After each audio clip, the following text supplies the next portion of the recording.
ছোট্ট ডিভাইসটির মূল্য 10 থেকে 12 লক্ষ টাকা।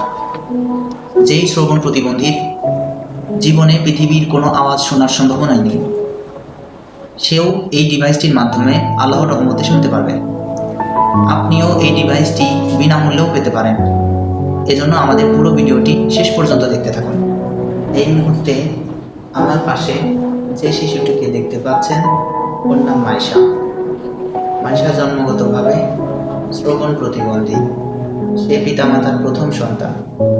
প্রত্যেক বাবা মাই তার প্রথম সন্তানের মুখ থেকে বাবা মা ডাক শুনতে চায়, কিন্তু আল্লাহ তাআলা তাদেরকে সে সৌভাগ্য দেননি।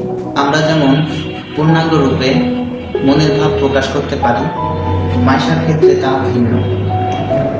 মাইশা ইশারায় মনের ভাব প্রকাশ করার চেষ্টা করে, যার কিছুটা আমরা বুঝি, আবার অনেক কিছুই আমরা বুঝি না। আল্লাহ তাআলা তাকে সুন্দর চেহারা, হাত পা সব কিছুই দিয়েছে, শুধু শ্রবণ শক্তিটা দেননি, যে কারণে সে শুনতে পারে না, বিধায় বলতেও পারে না। আমরা যেমন একটা শব্দ শুনলে বলতে পারি, সে শুনতে পারে না বিধায় সেটা বলতেও পারে না। আল্লাহ তাআলা অশেষ রহমতে মাইশার পরিবার জানতে পারলো যে একটা ডিভাইস তার মাথায় সার্জারির মাধ্যমে স্থাপন করলে সে শুনতে পারবে এবং বলতেও পারবে।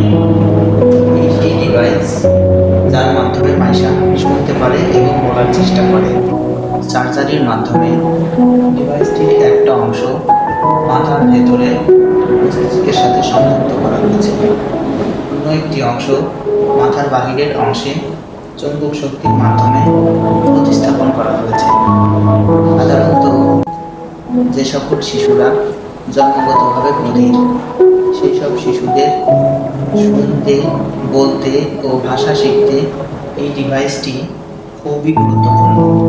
এক্ষেত্রে শ্রবণ প্রতিবন্ধী শিশুকে স্পিচ ল্যাঙ্গুয়েজ থেরাপি কোর্সে ভর্তি করলে কাঙ্ক্ষিত ফলাফল পাওয়া যাবে।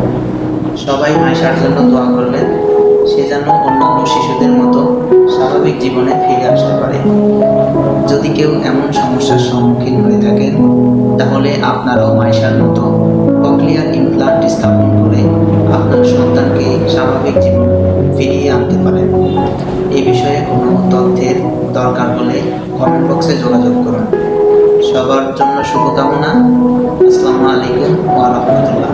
মাইশা, সবাইকে শুভকামনা জানিয়ে দাও, সবাইকে টাটা বলে দাও, বাই বাই।